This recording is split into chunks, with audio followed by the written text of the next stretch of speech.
सभी मेरे प्यारे व्यूअर्स का वेलकम है YET के एडिटोरियल क्लास में। मैं हूं आपका होस्ट अमन बहल। आज सुबह के फर्स्ट एडिटोरियल से क्लास को आगे बढ़ाएंगे। थोड़ा अजीब मुझे भी लग रहा है, थोड़ा आपको भी लग रहा होगा। 15 दिन का ब्रेक हमने लिया।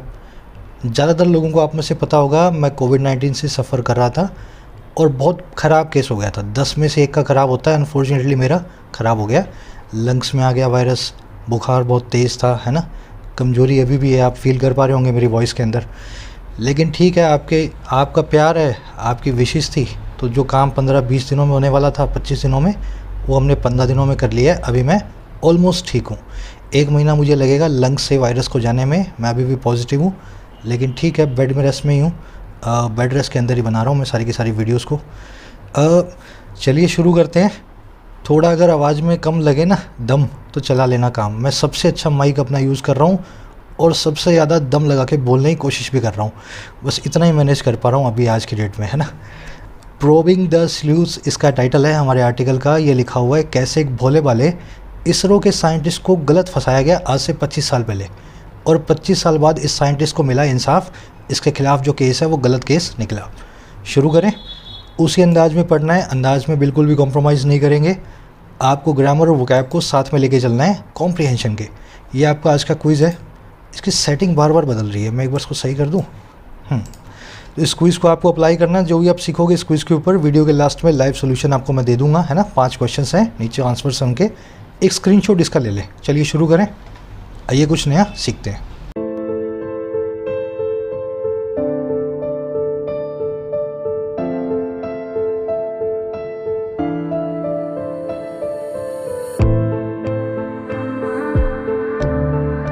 कह रहे प्रोबिंग द स्लूथ्स। प्रोब करने का मतलब होता है किसी को इन्वेस्टिगेट करना, एग्जामिन करना, इंक्वायरी करना, है ना, जांच करना। स्लूथ आपके लिए नया वर्ड है। इसका मतलब होता है एक डिटेक्टिव, एक स्पाई। इंडियन लैंग्वेज में स्लूथ का मतलब होता है पुलिस वाला, है ना, ऐसा समझ लो, वर्दी वाला। कह रहे वर्दी वालों की होनी चाहिए जांच, स्लूथ्स की, स्पाइस की, डिटेक्टिव्स की होनी चाहिए इन्वेस्टिगेशन। अच्छा, कौन है वर्दी वाले भाई? बात हो रही है on the ISRO spy case. ISRO में जो स्पाई केस बना है, जो जासूसी का केस बना था आज से 25 साल पहले, बात उस केस की हो रही है। अब थोड़ा और डिटेल में देखते हैं क्या कहना चाह रहा है। कह रहे CBI probe into ISRO spy case masterminds is a much needed step forward. कह रहे जो CBI की प्रोब है ना, जो होने वाली आने वाले टाइम में, कह रहे ये जो प्रोब है इस इसरो के स्पाई केस के मास्टरमाइंड्स में, इसरो में जो जासूसी का जो केस बना है एक साइंटिस्ट के ऊपर, उस केस को बनाने वाले आर्किटेक्ट, जो मास्टरमाइंड है, जो उसके पीछे का दिमाग है, कह रहा है उसमें जो प्रोब है ना, वो एक बहुत ही नीडेड स्टेप है, बहुत ही ज़रूरी कदम है फॉरवर्ड आगे के लिए। तो आपको पता लग गया केस झूठा था। अब आपकी सारी जिम्मेदारी यही है कि केस में अच्छी सी एक जांच करवाओ और बताओ झूठे केस का मास्टरमाइंड कौन था। CBI प्रोब आपका सब्जेक्ट है एक्वा ब्लू कलर में, इज़ आपकी वर्ब है पिंक कलर में। अब एक समरी मैं दे देता हूँ किस बारे में लिखा हुआ आपको पता लगे, लेकिन उससे पहले आज की हमारी वीडियो के स्पॉन्सर है टेक्स्टबुक.com। आप किसी भी एग्ज़ाम की तैयारी करते हो इंडिया के, जितना ज़रूरी उसके कॉन्सेप्ट सीखना है, उतना ही ज़रूरी है लास्ट मोमेंट पे उसके एग्ज़ाम्स को देना, मॉक टेस्ट को। और मॉक टेस्ट के अंदर टेक्स्टबुक भारत का लीडिंग ब्रांड है। यहाँ पे आपको 300 से ज़्यादा एग्ज़ाम्स के 15,000 मॉक टेस्ट मिलेंगे। सारे के सारे इन्होंने एक पैकेज बनाया हुआ है 299 का। 1 साल की इसकी वैलिडिटी होती है। फॉर एग्जाम्पल आप देख पा रहे होंगे SSC के हर छोटे बड़े एग्ज़ाम के और बैंकिंग के भी सैकड़ों मॉक टेस्ट है, इंडिविजुअल मॉक टेस्ट हर एग्ज़ाम के लिए। इसी तरीके से कोई भी एग्ज़ाम हो, UPSC हो, स्टेट PSC हो, for any exam in India you will get hundreds of mock test in this single package. वैसे इस पैकेज की कीमत है 299, 1 साल की वैलिडिटी के साथ। लेकिन आप सभी चैनल व्यूअर्स के लिए कूपन कोड है YET10। ऐप या वेबसाइट से इस पैकेज को बाय करते हुए इस कूपन कोड को यूज़ करें, 10% डिस्काउंट मिलेगा 30 रुपीज़ का फर्दर। इस पैकेज का बाइंग लिंक है कमेंट सेक्शन में। A big thank you to textbook dot com for supporting the channel. मोटी मोटी आप समरी समझ चुके होंगे। नाम्बी नारायण ये साइंटिस्ट है इसरो के। 1994 में केरला की पुलिस ने इनको जासूसी के आरोप में एक केस में फंसा दिया, झूठे केस में। और जासूसी किसकी? देश की जासूसी, देश की इंफॉर्मेशन को दुश्मनों के हाथों बेचना। अब ये केस झूठा था, बिल्कुल मनगढ़ंत था, ये बताया हमें CBI ने। पुलिस के ही सारे रिकॉर्ड को छानबीन करके इन्होंने बताया कि केस जो है पुलिस ने झूठा बनाया है। 20-15 साल ये केस चला। उसके बाद में 2018 में DK जैन कमेटी रिपोर्ट आई, जिसमें इनके सारे सम्मान, इस नाम्बी नारायण नाम के साइंटिस्ट को सारे इसके अवार्ड्स वापस किए गए, देश की तरफ से माफ़ी मांगी गई, 50 लाख रुपए का इनको हर्जाना भी दिया गया। हमारा आर्टिकल क्या कह रहा है अब उस कमेटी की रिपोर्ट के ऊपर सुप्रीम कोर्ट ने एक नया और अच्छा स्टेप लिया है। सुप्रीम कोर्ट अब ये कह रही है जिसने इनको फंसाया था ना, अब उन पर कोई केस बनाओ पूरा। कौन वो लोग थे, क्या चाहते थे, इस नामी नारायण को फंसा करके उनको देश से क्या गद्दारी करनी थी। हमारा आर्टिकल ये कह रहा है इट्स अ वेलकम स्टेप।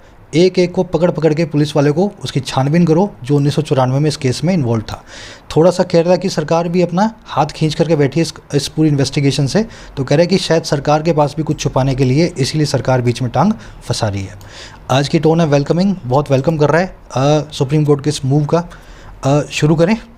कह रहे the supreme courts order tasking the CBI to look into the Justice D.K. Jain Committee report on the action to be taken against those who implicated space scientist Nambi Narayan in the ISRO espionage case of 1994 is a logical and much needed step forward in ensuring accountability for the suspected frame up।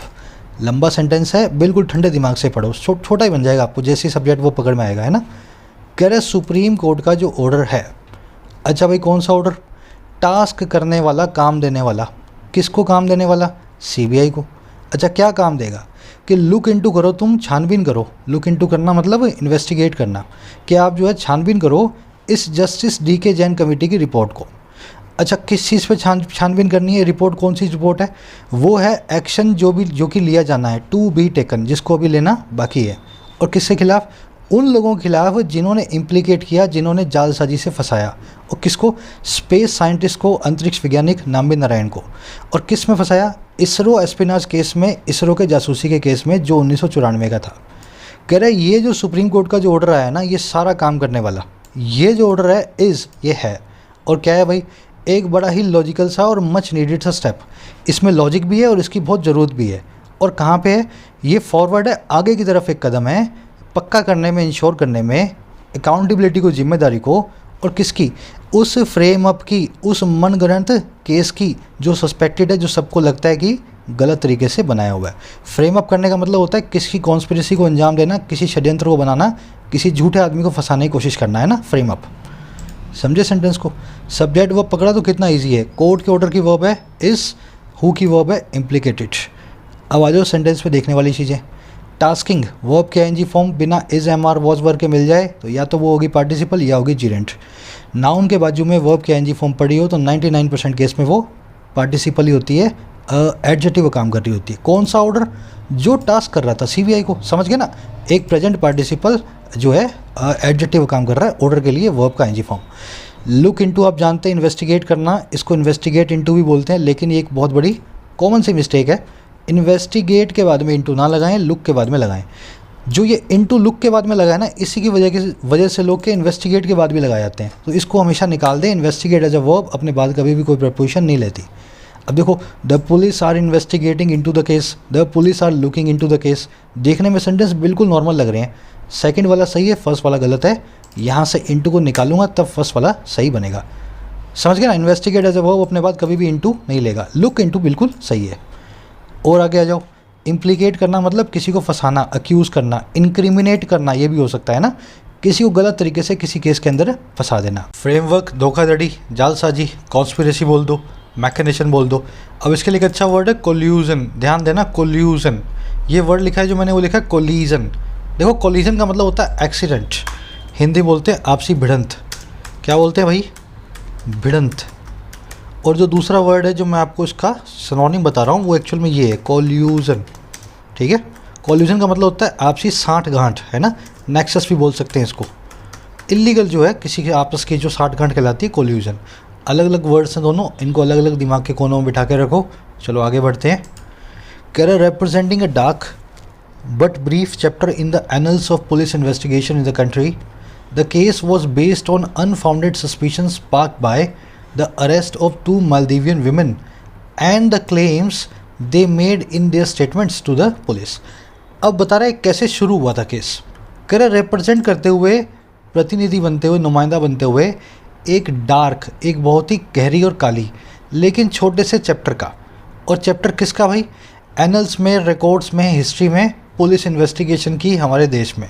Annuls का मतलब होता है फाइलें जो होती है ना, पुरानी फाइलें हिस्ट्री की, मान लो पुलिस ने कुछ काम किया, उसकी फ़ाइल बना दी, 25 साल पुरानी फ़ाइल जो है जाके रखी हुई है किसी स्टोर रूम में, तो वो एनल्स कहलाते हैं सारे स्टोर रूम्स।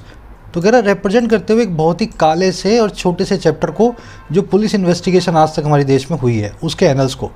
कह रहे ये जो केस था ना, ये बेस था, आधारित था और किसके ऊपर, ऐसे सस्पिशन पे, ऐसे शक पे जो अनफाउंडेड था, जिसका कोई बेस या कोई आधार नहीं था। और ये वही सस्पिशन था जो स्पार्क्ड बाय था, जो भड़काया गया था अरेस्ट के द्वारा 2 मालदीवियन औरतों की, और उन क्लेम्स के द्वारा, उन दावों के द्वारा जिनको इन औरतों ने मेक किया था उनकी स्टेटमेंट में पुलिस को। तो 2 औरतें आई मालदीव से, उन्होंने कुछ कह दिया पुलिस को, पुलिस ने मान लिया और इस साइंटिस्ट को पकड़ के 25 साल के लिए सताना शुरू कर दिया। समझ गए? अब देखो सेंटेंस में देखने वाली चीज़ें। केस की वर्ब है वॉज बेस्ड ऑन। अनफाउंडेड का मतलब है जिसका कोई फाउंड ना हो, जिसका कोई बेस ना हो, कोई आधार ना हो, फॉल्स हो, है ना, बेसलेस चीज़ को बोलते हैं अनफाउंडेड। अब इस वर्ड पे नज़र मारो, एनल्स पे। खासियत है इस वर्ड की, देखो एनल्स का मतलब होता है रिकॉर्ड्स, आर्काइव्स, है ना। ध्यान देना, आर्काइव्स के पीछे भी एस आ रहा है, एनल्स के पीछे भी एस आ रहा है। ये आर्काइव्स और एनल्स 2 ऐसे वर्ड हैं जो कभी भी बिना इसके आपको कहीं भी देखने को नहीं मिलेंगे। मतलब nouns that never appear in singular, ये ऐसे नाउन्स हैं हमेशा प्लूरल में ही मिलेंगे। थोड़ा सा अपने दिमाग पे जोर डालो, ऐसे कौन से और नाउन्स होते हैं, कम से कम 4-5 आपको याद आने चाहिए। मैं पूरी लिस्ट दिखाने वाला हूँ आपको, लेकिन अपने दिमाग को ट्रेन करना सीखो, है ना। ये नाउन चैप्टर पार्ट 2 जो है हमारी ग्रामर सीरीज़ का, उसमें हमने शुरू की 4-5 स्लाइड्स में आ गया था ये, है ना। ये सारे के सारे नाउन्स ऐसे नाउन्स हैं जिनको आप हमेशा और हमेशा एस के साथ में देखेंगे। आर्म्स मतलब भिक्षा, अब जैसे ही एस लगेगा इसका मतलब है भिक्षा, है ना, भीख देना किसी को। अब ये रिच वर्ड है, रिच को आप बिना एस के भी देखोगे उसका मतलब होगा अमीर आदमी। रिचेस का मतलब होता है अमीरी, तो अमीरी के लिए आप रिचेस नाम का वर्ड ही यूज़ करते हो। थैंक्स एक जो है नाउन है, वर्ब फॉर्म में इसके पीछे एस ना भी लगे लेकिन नाउन फॉर्म में हमेशा लगता है। वेजीज है, अगर मजदूरियाँ हैं तो वेजीज ही बोलेंगे उसको, चाहे 1 आदमी की हो चाहे 10 आदमी की हो, है ना। तो ये सारे वर्ड्स, ये एनल्स आ गया, आर्काइव्स आ गया, गुड्स आ गया, अर्निंग्स आ गया, इनिंग्स आ गया, ये सब के सब जो है पीछे हमेशा एस लेंगे। आउटस्कर्ट्स, किसी चीज़ की बाहर की बाउंड्री को बोलते हैं आउटस्कर्ट्स। चलिए आगे बढ़े, स्क्रीनशॉट ले सकते हैं आप इसका। कह रहे कहाँ गया, हाँ, the Kerala police arrested mister Narayanan based on a suspicion that he was among those sharing official secrets relating to space technology and missions to foreign agents. कह रहा केरला की पुलिस ने अरेस्ट कर लिया मिस्टर नारायणन को, और किस पे, इस सस्पिशन के आधार पे, दैट वो ये कि वो उन लोगों में से था, ही वॉज अमंग, और कौन लोग, दोस्त वो वाले लोग जो शेयर कर रहे हैं ऑफिशियल सीक्रेट्स को, और किससे रिलेटेड, ऑफिशियल सीक्रेट जो रिलेटिंग है, जो कि संबंध रखते हैं स्पेस टेक्नोलॉजी से और मिशन से। भारत कौन कौन से चंद्रयान, कौन से मंगलयान भेज रहा है ना। और देखो सारा का सारा शेयर किससे हो रहा है, फॉरेन एजेंट्स के साथ हो रहा है, भारत के दलालों के साथ हो रहा है, बाहर की तरफ से आने वाले दलालों के साथ। समझ गए? केरला पुलिस की वर्ब है अरेस्टेड, ही की वर्ब है वॉज। दोज आप जानते हैं क्यों लगा है, जब भी एक एडजेक्टिव क्लोज या फ्रेज आ जाए देम या दे के बाद, तो देम या दे अपने आप ही दोज में बदल जाते हैं, ठीक है। ये सब कुछ ना होता तो यहाँ पे अमंग देम भी आ सकता था। आगे बढ़ते हैं। किसी का सवाल होता है रिलेटिंग टू और रिलेटेड टू में क्या फ़र्क है, कोई फ़र्क नहीं है प्रैक्टिकल पर्पज़ से। अगर आपको वास्तव में जानना है तो यूँ समझें, रिलेटिंग टू मतलब डायरेक्ट रिलेशन में, रिलेटेड टू मतलब इनडायरेक्ट रिलेशन में।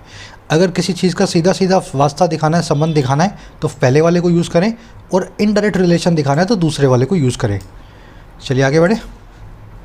After the investigation was transfer to the CBI in a matter of weeks, the central probe agency recommended that the case be closed, highlighting grave lapses in the probe and the complete lack of evidence.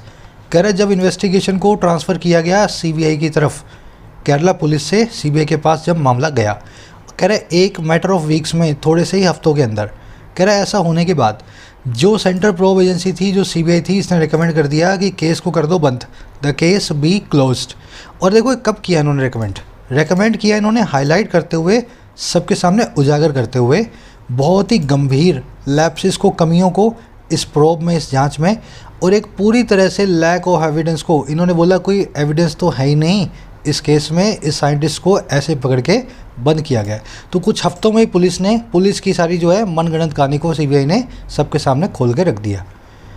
अब आ जाओ sentence में देखने वाली चीज़ें। Investigation की verb है was transferred. ये मैं बोल रहा हूँ आप हल्के में ले रहे हो, जिसको समझ में नहीं आता ना उससे पूछो क्या होता है इन्वेस्टिगेशन की वर्ब कौन है और क्या है। जब तक नहीं पकड़ोगे ना सब्जेक्ट वर्ब, इंग्लिश में बहुत लाचार मजबूर रहोगे, ऐसी लाचारी को छोड़ दो, है ना। एजेंसी की वर्ब है रिकमेंडेड, द केस की वर्ब है बी क्लोज्ड। हाईलाइटिंग यहाँ पे प्रेजेंट पार्टिसिपल साइमल्टेनियस एक्शन है, जब एजेंसी ने रेकमेंड किया था तब ये हाईलाइट भी कर रही थी, दोनों काम एक साथ हो रहे थे एक ही वक्त पे, इसलिए हमने इसको वर्ब के एनजी फॉर्म पार्टिसिपल बना करके रखा हुआ है। लैप्स का मतलब होता है कमियाँ, एरर्स, मिस्टेक, ब्लंडर्स, है ना। ग्रेव मतलब बहुत ही गंभीर हो, क्रिटिकल हो, बहुत ही ज़्यादा सीरियस हो। अब आ जाओ उस पर देखने वाली चीज़, मैंने आपको बताया केस की वर्ब है बी क्लोज्ड। यहाँ पे आपको मिलेगा एक छोटा सा grammar concept present subjunctive mood का, बहुत बार कर चुके हैं हम आधा, इसमें एक ही चीज़ें देखने वाली है ना, उसी की तरफ मैं बार बार आपका ध्यान खींचता हूँ। वर्ड्स हैं ये सारे के सारे, wish, pray, want, demand, order, suggest, announce, और नीचे वाले सब एडजेक्टिव्स हैं, नेसेसरी, इंपेरेटिव, एसेंशियल, की, क्रूशियल, एटसेट्रा, और भी बहुत सारे हैं। आप इन वर्ड्स को देख करके एक सेंट्रल थीम इनकी पकड़ सकते हो, इस सब के सब क्या बता रहे हैं, किसी चीज़ की ज़रूरत को बता रहे हैं, किसी फरियाद को, विश को, डिमांड को, ऑर्डर को, सजेशन को, अनाउंसमेंट को, इंपेरेटिव भी होता है ज़रूरत, नेसेसरी भी, समझ गए ना।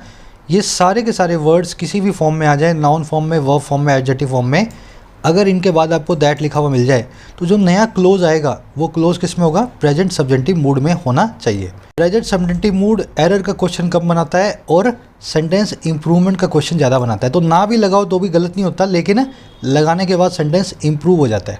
जैसे the doctor suggest that she must stop smoking immediately, doctor साहब ने सजेस्ट किया कि उसको फटाफट स्मोकिंग छोड़ देनी चाहिए। सबसे अच्छा तरीका क्या है इसको करने का, प्रेजेंट सब्जेंटिव मूड लगाना हो, बीच में जो भी यहाँ पे आपको जो भी हेल्पिंग वर्ब दिख रही हो ना, उसको किसी मॉडल में बदल दो। मस्ट अपने आप में एक मॉडल है ही, है ना। आप यहाँ से इस मस्ट को इनविजिबल कर दो, चाहे यहाँ लगा हुआ या नहीं लगा हुआ, आप उस बात को भूल जाओ, है ना। आप खाली मस्ट को इनविजिबल मान लो, जैसे आप मस्ट को इनविजिबल मान लोगे ये सेंटेंस अपने आप बिल्कुल सही हो जाएगा। दस doctor suggest that she stop smoking immediately, अगर इस मस्ट को मैं इनविजिबल मान रहा हूँ, यहाँ से निकाल रहा हूँ ना, देखना कितना अजीब सेंटेंस है। शी स्टॉप, शी के साथ में कभी भी आप स्टॉप नहीं लिखते, आप लिखते हो स्टॉप्स, है ना। पर यही कमाल है प्रेजेंट सब्जेंटिव मूड का, ये कहता है मेरे बाद क्या आएगा, सिर्फ और सिर्फ वर्ब का बेयर इन्फिनेटिव ही आएगा, कभी भी वर्ब जो है सब्जेक्ट के हिसाब से नहीं लगेगी। इसलिए मैं बोलता हूँ बीच में किसी भी मॉडल को मान लो इनविजिबल, मॉडल अपने बाद वैसे भी हमेशा और हमेशा वर्ब का बे इन्फिनेटिव ही लेती है ना। वैसे ही द गवर्नमेंट अनाउंस्ड, अनाउंस्ड आ गया, दैट लिखा हुआ इसके बाद में, नया क्लोज आ गया। The government announced that it is essential all shops must be close during the lockdowns, सरकार ने अनाउंस कर दिया कि ये एसेंशियल है। देखो एक और प्रेजेंट सब्जेंटिव मूड का वर्ड आ गया। अब आपको यहाँ पे ऑल शॉप्स के बाद में क्या करना चाहिए, यहाँ पे प्रेजेंट सब्जेंटिव मूड लगाना है। कैसे लगाऊंगा, इस मस्ट को या जो भी लगाओ, शुड लगाओ, वुड लगाओ, कुड लगाओ, जो भी लगाओ, नहीं लगाओ तो मान लो मन से, और यहाँ पे कर दो इनविजिबल ऑल शॉप्स। अब देखो ये तो इनविजिबल है, be close during the lockdowns. वैसे we pray that our team wins this tournament, हम प्रे करते हैं कि हमारी टीम इस टूर्नामेंट को जीत जाए। आवर टीम के बाद में यहाँ पे लगा लो बीच में शुड या मस्ट, जो लगाना चाहो। अब देखो मस्ट आने से विन तो बदल जाएगा, विंस बदल जाएगा विन में, है ना। मस्ट के बाद में कभी भी बेयर इन्फिनेटिव के बाद कुछ अलावा कुछ आ ही नहीं सकता, है ना। मॉडल वर्ब लगते ही आपको आइडिया लग जाएगा कैसे लगाना है present subjunctive mood. Our team win this tournament, ये लिख के मत आ जाना, बस ये आपके अंडरस्टैंडिंग के लिए है, ये बीच में फंसा हुआ है ना। एक और चीज़ का ध्यान रखना, कभी कभी दैट नहीं मिलेगा, that as a conjunction omit हो जाता है, तो आपको तो खाली यही वाला वर्ड देख लेना है, दैट ना भी लगाओ, ओमिट किया हो एज ए कंजंक्शन, आपको नए वाले क्लोज में प्रेजेंट सब्जेंटिव मूड लगा लेना है, ठीक है ना। अनाउंस के बाद में ये दैट ना हो, प्रे के बाद में ये दैट ना हो, समझ गए ना। तो भी आपको पता लग जाना चाहिए इन वर्ड्स को देख करके कि नया जो क्लोज आया है उसमें दैट बीच में रखा हुआ था जो इनविजिबल है। चलो आगे बढ़ो, कह रहे when the supreme court awarded a compensation of ₹50 lakh to the scientist in 2018, taking in account the damage to his honor and dignity following the arrest on grave charges and the interrogation that followed. It was widely expected that police officers who framed him ought to be proceeded against too. अब बता रहा है 2018 के अंदर क्या हुआ, जब supreme court ने अवार्ड कर दिया, दे दिया एक हरजाने को, कंपनसेशन को, जो था 50 लाख रुपए का, और किसको, साइंटिस्ट को दे दिया 2018 के अंदर। और देखो ये काम कैसे किया सुप्रीम कोर्ट ने, टेक इनटू अकाउंट करते हुए present participle simultaneous action. Take into account करना मतलब अपनी कंसीडरेशन में लेना, कंसीडर करते हुए उस डैमेज को जो उसके सम्मान और डिग्निटी पे लगी है, और कब, बाद में इस अरेस्ट के, फॉलोइंग इस अरेस्ट के, और अरेस्ट हुई थी ग्रेव चार्जेस पे, गंभीर आरोपों पे, और जो इंटेरोगेशन हुई जिसने उसको फॉलो किया, अरेस्ट हुई, फिर उसके बाद में इस आदमी से बहुत जांच पड़ताल पूछताछ भी हुई। कह रहे जब सुप्रीम कोर्ट ने 50 लाख रुपए दिए थे ना, इट वॉज वाइडली एक्सपेक्टेड, उस वक्त पे ये मोटे तौर पे एक्सपेक्ट किया जा रहा था दैट वो ये कि जो पुलिस ऑफिसर्स हैं जिन्होंने फ्रेम किया इस बंदे को, जिन्होंने इसको इंक्रिमिनेट किया, गलत जालसाजी से फंसाया, कह रहा उनके खिलाफ भी प्रोसीडिंग होनी चाहिए, ओट टू बी प्रोसीडेड अगेंस्ट, है ना, उनके खिलाफ भी जांच बैठनी चाहिए, प्रोसीडिंग्स होनी चाहिए। 2 समझ गए सेंटेंस को। अब देखने वाले वर्ड्स, कंपेंसेशन इसका मतलब होता है हर्जाना, इसके लिए एक सिनोनिम होता है रिकम्पेंस।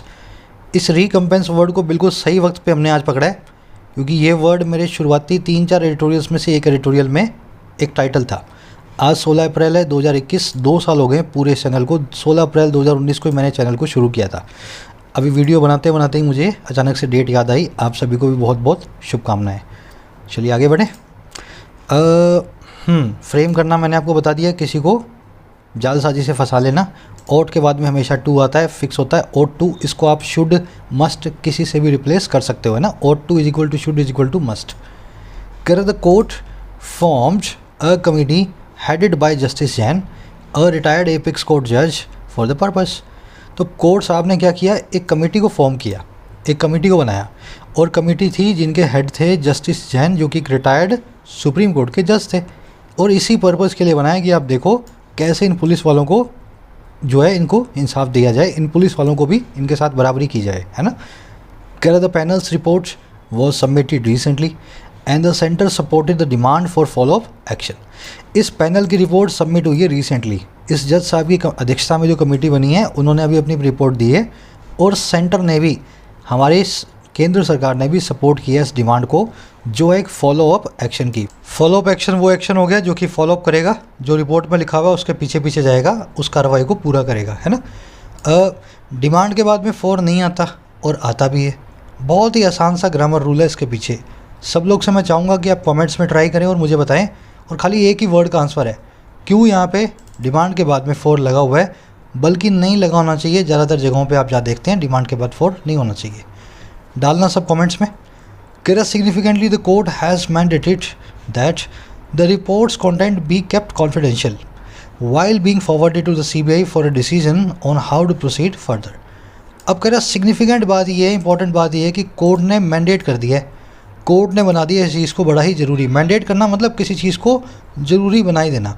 दैट वो ये कि रिपोर्ट में जो भी लिखा है, जो भी कंटेंट्स है रिपोर्ट में, उनको रखा जाए सर एकदम कॉन्फिडेंशियल, एकदम जो है सीक्रेट। और कब फॉरवर्ड करते हुए सीबीआई को इस रिपोर्ट को एक डिसीजन के लिए कैसे आगे प्रोसीड किया जाए फर्दर। तो कोर्ट ने ये बोला कि पहले रिपोर्ट को दो सीबीआई को, सीबीआई डिसाइड करेगी आगे हमें करना क्या है, और इस बीच में जो भी रिपोर्ट में लिखा हुआ है उसको कॉन्फिडेंशियल रखो, पब्लिक के सामने पेश ना किया जाए। समझ गए। जब कोर्ट ने ये मैंडेट किया तब उसी वक्त रिपोर्ट को सेंड भी किया जा रहा था फॉरवर्ड आगे सीबीआई के सामने, है ना। रिपोर्ट्स कंटेंट की वर्ब है बी केप्ट, कोर्ट की वर्ब है हैज़ मैंडेटेड। बीइंग यहाँ पे प्रेजेंट पार्टिसिपल साइमल्टेनियस एक्शन। ऊपर प्रेजेंट सब्जेंटिव मूड पढ़ा आपने, वहीं पे वर्ड ऐड कर लेना मैंडेट भी। मैंडेट का मतलब भी होता है किसी चीज़ को ज़रूरी बनाना, इसी वजह से यहाँ भी प्रेजेंट सब्जेंटिव मूड लगा हुआ है। The courts reports content be kept, यहाँ पे बीच में शुड है, इनविजिबल है ना, शुड बी केप्ट आप बोल सकते हैं इसको। कह the element of secrecy may seem out but avoiding any contestation on its findings, which are to be treated as the outcome of a preliminary inquiry, will indeed be helpful in the agency proceeding on merits। कह रहा जो element है, जो इसके अंदर जो feature है, यूँ समझ लो, है ना, जो इसका हिस्सा है, और कौन सा सीक्रेसी का। भाई कोर्ट की जो रिपोर्ट है, कोर्ट कह रही है इसको सीक्रेट रखा जाए। कह रहा है जो एलिमेंट ऑफ सीक्रेसी है इसमें, जो इसमें रहस्यपूर्णता है, हो सकता है वो आपको और दिखाई दे, अजीब सी लगे आपको सुनने में। कह रहा लेकिन अवॉइड करना किसी भी कंटेंसेशन को, अवॉइड करना किसी भी आर्गूमेंट को इसकी फाइंडिंग्स पे। और वो कौन से आर्गूमेंट है जिनको भी ट्रीट किया जाएगा, which are to be treated, और कैसे आउटकम के तौर पे, नतीजे के तौर पे प्रिलिमिनरी इंक्वायरी का, प्रथम दृष्टया जांच का। प्रिलिमिनरी इंक्वायरी मतलब बेसिक इंक्वायरी। कह रहे ये जो है ना अवॉइड करने का जो काम है, ये विल इंडीड भी वास्तव में हेल्पफुल होगा। और किस में, एजेंसी के प्रोसीड करने पे मेरिट्स के ऊपर। देखो जब आप मेरिट से प्रोसीड करते हो तो आप किसी चीज़ में देखते हो कितनी वैल्यू है, कितना वो वर्दी है, क्या ये रिपोर्ट इतनी वर्दी है कि इसके बेस पे पुलिस वालों को पकड़ के उन पे छानबीन की जाए। तो कह रहा अभी ज़रूर अजीब सा लग रहा होगा आपको सुनने में कि क्यों कोर्ट ने सीक्रेट रखा है इसको। सिर्फ इसकी यही मंशा है कि इस पर इस रिपोर्ट पे कोई केस ना लगे, क्योंकि इसी रिपोर्ट के आधार पे सीबीआई जो है आगे डिसाइड करने वाली है कि उसको केस को आगे जो है ले जाना है या नहीं ले जाना है ना। कंटेस्टेशन हो जाएगा, कोई कोर्ट में केस लगा देगा रिपोर्ट की फाइंडिंग पे ही, तो सारा मामला अटक जाएगा। अब देखने वाली चीज़, अवॉइडिंग की वर्ब है विल इंडीड बी, एलिमेंट की वर्ब है मे सीम, विच की वर्ब है are to. Is to am to are to आप अच्छे से कर चुके हो मेरे साथ अलग से वीडियो में, इसका मीनिंग क्या होता है आप जानते हैं। कंटेस्टेशन मतलब आर्गूमेंट, डिस्प्यूट। मेरिट का मतलब है कौन सी चीज़ कितनी वर्दी है, वर्दीनेस, वैल्यू कहलाती है उसकी मेरिट। कह रहा when it awarded compensation the court was quite convinced that the initial proof was malicious. कह रहे जब इसने कंपनसेशन दिया, जब कोर्ट ने 2018 में 50 लाख रुपए दिए, कोर्ट जो है बिल्कुल कन्विंस थी, कोर्ट बिल्कुल इस चीज़ को मान चुकी थी दैट वो ये कि जो इनिशियल प्रूफ थी वो मलिशियस थी, जो शुरुआती जांच थी वो दुर्भावना भरी हुई थी। मलिशियस मतलब जिसमें मेलेवलेंस हो, जिसमें मेलिग्नेंस हो, जो विकेड हो, जो बैड हो, है ना। तो कोर्ट ने मान लिया था कि जो दुर्भावना से बनी हुई ये सारे का सारा केस है, इस आदमी को फंसाने के लिए इस केस को बनाया गया है ना। कह रहे the criminal law was set in motion without any basis. और कोर्ट ने ये भी मान लिया था कि जो क्रिमिनल लॉ है, जो आपराधिक कानून है, उसको सेट इन मोशन किया गया, उसको लगाया गया। जब भी किसी चीज़ को सेट इन मोशन करेंगे ना, आप उस चीज़ को गति दे रहे हैं, उस चीज़ को आप पुश दे रहे हैं कि वो अपने आप आगे बढ़े, है ना। जैसे कि साइकिल को आप थोड़ा सा धक्का दे देते हैं और साइकिल अपने आप धीमे धीमे आगे बढ़ने लगती है, तो वैसे ही क्रिमिनल लॉ को भी धक्का दे करके बीच में लाया गया है, बिना किसी आधार के, बिना किसी बेसिस के। कोर्ट ने ऐसा मान लिया था। It was initiated on some kind of fancy or notion it had observed. Court ने ये ऑब्जर्व किया था कि ये इनिशिएट हुआ है, पूरा का पूरा मामला शुरू हुआ है किसी फैंसी या नोशन पे। अब ये फैंसी क्या होता है? फैंसी नोशन एक दूसरे के सिनोनिम्स ही हैं। इमेजिनेशन को बोलते हैं। जैसे बच्चा रहता है ना इमेजिनेशन में, 4 साल का, 3 साल का, उसकी अलग ही दुनिया होती है। तो कह रहे एक अलग ही दुनिया के, अलग ही माइंड से, अलग ही विचारों से, अलग ही नोशन से इस पूरे केस को शुरू किया गया। इसमें हकीकत बिल्कुल भी नहीं थी, ऐसा कोर्ट ने ऑब्जर्व किया था। कह रहे it is rare in India that those falsely implicated or maliciously arrested on grave charges get justice. कह रहे बहुत ही रेयर है, इट इज़ रेयर, बहुत ही अजीब सी बात है इंडिया में कि वो लोग जो गलत तरीके से पकड़ाए जाते हैं, इम्प्लीकेट किए जाते हैं या मलिशियसली अरेस्ट किए जाते हैं, दुर्भावना जो है जिनको गिरफ्तार किया जाता है, और किस पे? ग्रेव चार्जेस पे। ऐसे लोग को, दोस्त को गेट मिले जस्टिस। बड़ी ही रेयर बात है इंडिया में, कभी भी ऐसा जस्टिस किसी को मिलता नहीं है 25-25 साल के बाद भी। समझ गए ना। दोस्त की वर्ब है गेट, इट की वर्ब है इज़, रेयर एक एडजेक्टिव है। रेयर को हिंदी बोलते हैं बिरला, कोई बिरली बात होना, है ना। चलो आगे बढ़े। कह रहे the police are given to using questionable methods and treat the gravity of the charges as something that necessitates stronger and more persuasive means of investigation. ये सेंटेंस को अगर ठीक तरीके से देखा जाए तो गलत सेंटेंस है। वैसे ये अगर राइटर प्रूव करना चाहे तो वो इसको सही प्रूव कर देगा, है ना। फिर भी मेरी नज़र से मैं देखूँ तो गलत सेंटेंस है। अभी मैं अपने देखते हैं कैसे, पहले इसको ट्रांसलेट कर लेते हैं ना। आप सोचो, कोशिश करो पकड़ने की। कह रहे the police are given to. देखो गिवन टू का भी पूरा मीनिंग हम यहाँ पे देखेंगे डिटेल के अंदर। इसका मीनिंग होता है किसी काम को रेगुलरली करना, आदतन होकर के किसी काम को करना। कह रहे पुलिस जो है वो आदतन है, गिवन टू है यूज़ करने को क्वेश्चनेबल मेथड्स को, ऐसे मेथड्स को, ऐसे तरीकों को यूज़ करते हैं जिन पे कोई भी सवाल उठा सकता है। किसी को भी उठा लाए, धर लाए, पीट दिया, पीट करके चार्जशीट बना दी, है ना, ऐसा मानना है। तो अगर पुलिस जो है गिवन टू होते हैं, आदतन होते हैं यूज़ करने के इस टाइप के मेथड्स को, और ट्रीट करने के ग्रेविटी ऑफ द चार्ज को इस तरीके से, चार्ज के अंदर जो भी ग्रेविटी है, जो भी गंभीरता, उसको इस तरीके से ट्रीट करते हैं दैट जो कि नेसेसिटेट करे, ज़रूरी बनाए, और स्ट्रॉन्गर, और मजबूत, और ज़्यादा परसुएसिव मीन्स ऑफ इन्वेस्टिगेशन को। परसुएसिव मतलब जो कन्विंसिंग हो, जो इन्फ्लुएंशियल हो, ऐसा मीन्स ऑफ इन्वेस्टिगेशन यूज़ करना है जिसको सबके सामने रख करके बाद में प्रूव किया जा सके कि हमने ऐसे इस आदमी को पकड़ा था, इस वजह से आदमी जो है गुनहगार है। तो कह रहे ये जो है ना पुलिस जो है इस काम को करने के हैं आदी। अब देखो इस सेंटेंस में देखने वाली चीज़ें, फिर उस एरर को पकड़ेंगे। पुलिस की वर्ब है आर गिवन टू, दैट की वर्ब है नेसेसिटेट्स, परसुएसिव मतलब जो परसुएड करे, इफेक्टिव हो, क्रेडिबल हो, विश्वसनीय हो, है ना, मीन्स मतलब उपाय या तरीका। अब देखो ये गिवन टू है ना, गिवन टू जब भी इसका मीनिंग ये आता है ना कि किसी काम को करने का आदी हो, तब ये गिवन टू अपने बाद में वही नाउन, प्रोनाउन या जीरेंड लेगा। कौन कौन से ऐसे वर्ड्स हैं जिनके बाद में टू आता है पर उनके बाद में नाउन, प्रोनाउन या जीरेंड फिक्स है? सारे वर्ड्स दिखा दूँ आपको एक बार फिर से, just a minute. With a view to, when it comes to, lead to, in addition to, last में डाल दिया मैंने given to, related to, alluded to, समझ गए ना, ये सारे वर्ड्स वही वर्ड्स हैं जिनके बाद में अगर आएगा तो या तो नाउन आएगा या प्रोनाउन आएगा या जीरेंड आएगा, इनके बाद में वर्ब की फर्स्ट फॉर्म को यूज़ ना करें। गिवन टू का जब मीनिंग ये आ रहा हो कि किसी चीज़ के आप आदी हैं तभी इसी गिवन टू को यूज़ करना है, अदरवाइज़ जो है ये गिवन टू के कोई और मीनिंग भी हो सकते हैं। मीनिंग निकाल लेना और फिर देखना।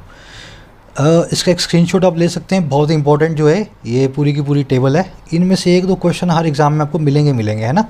टू लगा होगा और वर्ब का आईएनजी फॉर्म लगा होगा उसके बाद में। अब वैसे ही जैसे हमने यहाँ पे Shalini is given to eat excessive amounts of food during meals. Shalini की आदत है कि वो बहुत खाना खा जाती है जब भी उसको खाना मिलता है।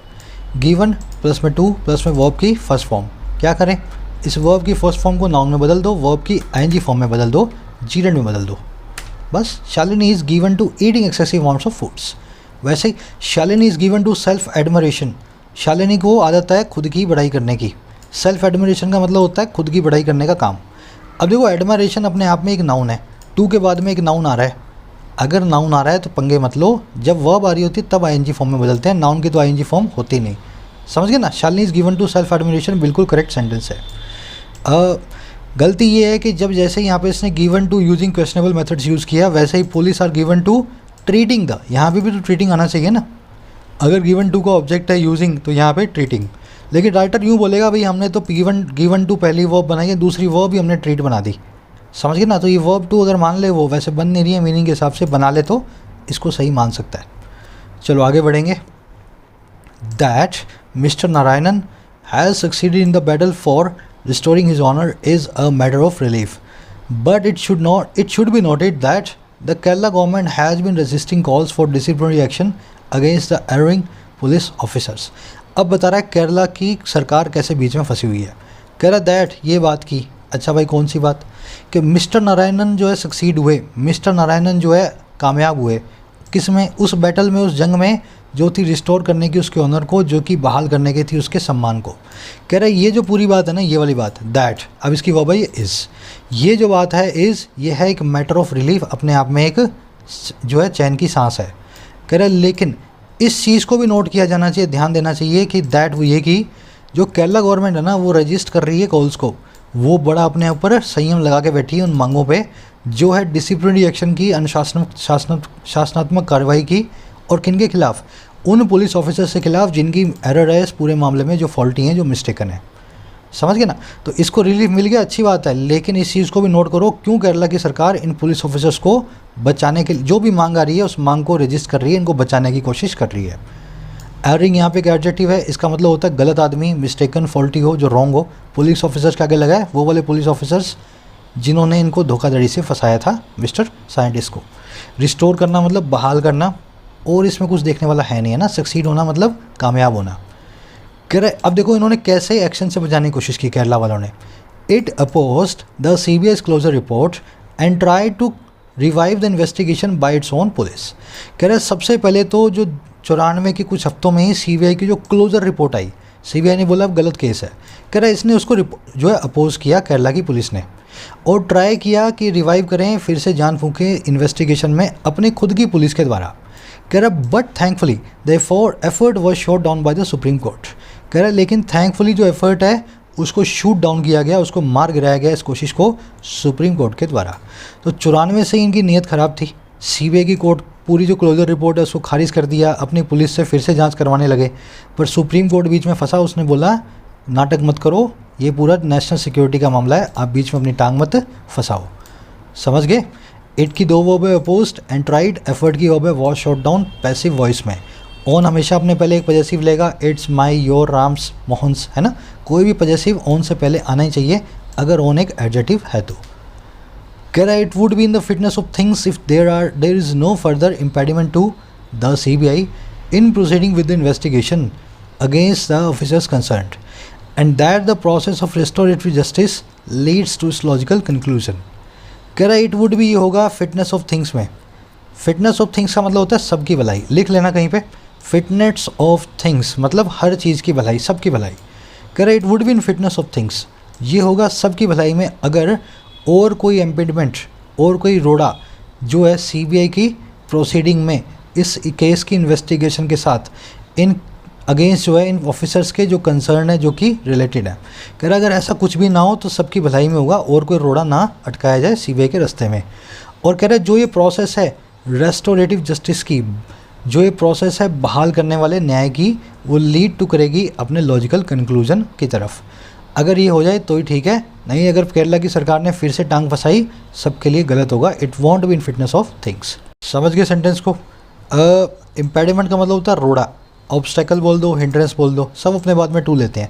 जिसके लिए रोड़ा आप लगा रहे हो ना, इम्पेडिमेंट टू, जो भी चीज़ है जिसके लिए रोड़ा है वो टू के बाद में आप लिखें। पर प्रेपोजिशन फिक्स है इन तीनों के बाद में, तीनों एक दूसरे के सिनोनिम है। रेस्टोरेटिव मतलब बहाली करने वाला हो, रिस्टोर मतलब बहाल करना, रेस्टोरेटिव मतलब जो बहाल करे। और इसमें कुछ देखने वाला है नहीं, सिंपल आर्टिकल आज का, सिंपल सा क्विज है। एक दो दिन में देखते हैं कुछ अच्छा सा इकोनॉमिक आर्टिकल आए, फिर अपने थोड़ा सा धूमधाम से अपनी क्लासेस को पहले की तरह ही जो है पूरे फ्लो के अंदर शुरू करें। In order to investigate into, look into, investigation into the charges of an कर देना है यहाँ पे, एन अलेज्ड। अब देखो इन ऑर्डर टू, इस काम को करने के लिए यहाँ पे तो आएगी एक वर्ब आएगी, तो वो आएगी लुक आएगी, इन्वेस्टिगेट, दोनों में से कोई भी आ सकती है। लुक इनटू का मतलब भी होता है इन्वेस्टिगेट करना। इन्वेस्टिगेट के बाद में कभी इनटू आता नहीं, तो ए तो मेरा आंसर नहीं है, इतना मुझे पता लग गया। इन्वेस्टिगेशन के बाद में इनटू आ सकता है, लेकिन इन्वेस्टिगेट नाम की वर्ब के बाद में नहीं आता। और लुक एट वैसे तो ठीक होता है, लेकिन लुक एट का मतलब होता है देखना। अगर आप किसी चीज़ में छानबीन करने की बात करो तो आप यूज़ करते हैं वर्ड को लुक इनटू को। समझ रहे हो मैं क्या कहना चाह रहा हूँ? आंसर होगा आपका लुक इनटू या इन्वेस्टिगेट। इन्वेस्टिगेशन यहाँ पे नाउन है, इसकी ज़रूरत नहीं है, हमें टू के बाद में वर्ब चाहिए, तो डी भी आपका आंसर नहीं है, सही आंसर बन गया आपका सी। बाकी दोनों को अपने हटा देते हैं, ठीक है। इन्वेस्टिगेट बिल्कुल ठीक होता अगर इनटू ना लगा होता, लुक इनटू बिल्कुल ठीक है, अपना जो है फ्रेजल वर्ब वाला मीनिंग ले रहा है। तो कह रहा है in order to look into करने के लिए चार्जेस में जो है एक एलिजेड कोल्यूजन की या कोल्यूजन की, ये दोनों वर्ड मैं आपको समझा चुका हूँ। कोल्यूजन और कोल्यूजन का मतलब होता है, एक का मतलब एक्सीडेंट, दूसरे का मतलब है जालसाजी। तो कह रहा है जो कि एक एलिजेड जालसाजी का है, और किसके बीच में? इसरो साइंटिस्ट और फॉरेन पावर्स के बीच में। A committee was framed bye जो है एससी, एक कमेटी को फ्रेम किया गया था एससी के द्वारा। इसको फॉर्म कर देना, फॉर्म्ड बाय द एससी। आप बताओ बीच में दोनों का अगर साठ गांठ होती है तो उसके लिए सही वर्ड कौन सा होता है? सही वर्ड होता है कोल्यूजन। कोलिजन मतलब आपसी टक्कर की बात नहीं हो रही, यहाँ पे 60 गांठ की बात हो रही है। ए आपका आंसर है। कह रहा था committee scrutinise the police archive premise anal या एनल्स। कमेटी ने स्क्रूटनाइज किया पुलिस के रिकॉर्ड को और स्टडी किया ओरिजिनल चार्जशीट्स को, है ना। आगे पूरा सेंटेंस है, इसमें कोई भी अपन ने रखा नहीं है। अब मुझे बताओ पुलिस के जो रिकॉर्ड्स हैं उसके लिए आप क्या यूज़ करोगे वर्ड को? एनल्स, आर्काइव्स, दोनों ही ठीक है। आर्काइव के बाद में बिल्कुल ऐसा आएगा, मैंने आपको बताया ना सारे के सारे वर्ड जो अपने बाद हमेशा ऐसे लेते हैं, तो आर्काइव बिना इसके आ नहीं सकता। एनल भी अपने बाद में हमेशा ऐसे लेगा, तो एनल भी नहीं आ सकता, और डी आपका आंसर है। प्रीमाइस भी एक ऐसा ही वर्ड है जो अपने बाद में एस लेता है। प्रीमाइस का मतलब होता है बाउंड्री, अगर एस लगा होता तो ये बाउंड्री बन जाता, प्रीमाइसिस बाउंड्री, है ना। इसके भी एस नहीं लगा हुआ, तो ये भी आपका आंसर नहीं है, तो डी आपका आंसर हो गया। आगे बढ़ो, कह रहा the committee also suggested to the government to the court that unfounded claims were used as a means to. Committee ने यह भी सजेस्ट किया कि कोर्ट को कि अनफाउंडेड क्लेम्स उनको यूज़ किया गया था एक उपाय के तौर पे, एक तरीके के तौर पे, और क्या करने के लिए? इंक्रिमिनेट करने के लिए, फ्रेम अप करने के लिए, इम्प्लीकेटिंग करने के लिए, मलाइन करने के लिए साइंटिस्ट को। अब देखो अ मीन्स टू, अगर आप अपनी लिस्ट पे जाओ अ मीन्स टू कहाँ है भाई? एज अ मीन्स टू क्या लेता है अपने बाद? नाउन, प्रोनाउन या जीरेंट। अगर ऐसा है तो यहाँ पे आएगा नाउन या जीरेंट। अब देख लो यहाँ पे चारों वर्ड्स, चारों का मतलब ही किसी को फंसाने के लिए है ना। ऐसे क्लेम्स को यूज़ किया गया था फंसाने के लिए साइंटिस्ट को। इनक्रिमिनेट एक वर्ब है, वर्ब की फर्स्ट फॉर्म। फ्रेम अप एक फ्रेजल वर्ब है। इम्प्लीकेटिंग एक वर्ब की आईएनजी फॉर्म है, और मलाइन एक वर्ब की फर्स्ट फॉर्म है। आपको यूज़ करना है यहाँ पे किसको? एक जो है जीरेंट को। नाउन या जीरेंट जो भी यूज़ करना चाहो आप, जैसे भी यूज़ कर सकते हो, सिर्फ एक ही जीरेंट आ रहा है, implicating, as a means to plus में वर्ब की आईएनजी फॉर्म, ठीक है। तो ये इन्होंने बोला कि क्लेम्स जो ऐसे थे उनके, जो तो उन्होंने यूज़ किए थे इम्प्लीकेट करने के लिए साइंटिस्ट को, और कैसे? With the case falsely and the case close be closed, dismiss या close down, and restorative justice serve to the scientist. और इन्होंने ये भी बोला कि केस को बंद कर दिया जाए और साइंटिस्ट को बहाल करके जस्टिस दिया जाए, है ना, रेस्टोरेटिव जस्टिस मिले। ध्यान देना, इन्होंने ऐसा सजेस्ट किया। सजेस्ट करने का मतलब क्या हो गया, यहाँ पे प्रेजेंट सब्जेंटिव मूड आप लगा सकते हैं। अगर मूड लगा सकते हैं तो यहाँ पे जो वर्ब आएगी ना, एंड द केस, यहाँ पे आप प्रेजेंट सब्जेंटिव मूड की वर्ब को यूज़ करें। तो पहले तो बीच में शुड मान ले इनविजिबल। अब should close, should dismiss, should be closed या शुड क्लोज डाउन। आपको पैसिव एक्टिव पता तो अच्छे से, केस को बंद किया जाना है, केस किसी को बंद नहीं करेगा। शुड बी क्लोज्ड बिल्कुल सही होता है, शुड बीच में रखना नहीं है तो आप यूज़ करेंगे बी क्लोज को, है ना। तो ऐसा इन्होंने बोला केस को बंद कर दिया जाए। और जस्टिस, देखो जस्टिस के बाद में भी बी यहाँ पे रखा हो सकता था, लेकिन यहाँ पे आ गया ना तो यहाँ नहीं रखा। Justice be serve to the scientist, है ना, दोनों ही पैसिव में होंगे। यहाँ वाला बी हमने ऑलरेडी यहाँ पे लगा चुके हैं। मुलाकात लूँगा कल की वीडियो में। एक लाइक और एक शेयर ज़रूर देना। पॉसिबली अब कोशिश रखेंगे कि रोज़ अपनी वीडियोज़ आती रहें, फिर से फ्लो बनने लगे, है ना। Until then signing out.